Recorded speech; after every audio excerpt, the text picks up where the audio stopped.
Hi, it's Steve. Today we'd like to show you how to change the door latch on your dishwasher. It's a really easy repair. Let me show you how we do it. Now, to do this repair, we will need to pull the dishwasher just partly out of the cabinets. We will be exposing some electrical circuits, so the first thing we need to do is to disconnect power to the dishwasher. If your model has a cord on it, we simply need to unplug it from the receptacle. If not, locate the electrical panel, turn off the appropriate breaker, or remove the appropriate fuse, and then we can start that repair. Now, once we've done that, we'll need to detach the mounting straps that secure the dishwasher to the bottom of your countertop. And we're only going to pull that out 6 or 7 inches, so you probably won't need to disconnect your inlet water supply or your drain.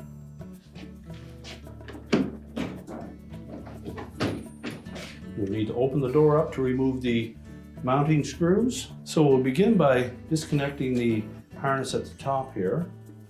Simply depress the locking tab, pull the harness away, and then we're going to remove the 2 mounting screws that come up through from the bottom side of that latch, and then we can lift the latch off the tub.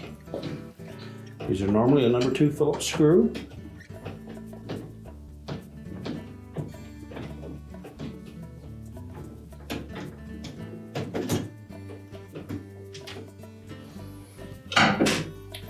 And we can lift that latch away from the top side, pull it out of that opening.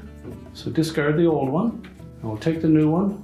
First thing we'll do is we'll line up that wire harness, make sure the locking tab engages, tuck the harness underneath the latch, and fit it down through the opening. And then we can reinstall the mounting screws.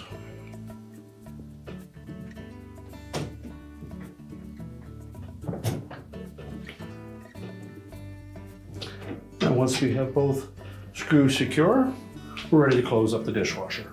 Now with the latch secure, we'll push the dishwasher back into the cabinets. We'll re-secure it to the bottom of our countertop. We can now close the dishwasher up, reconnect the power, and your repair is complete.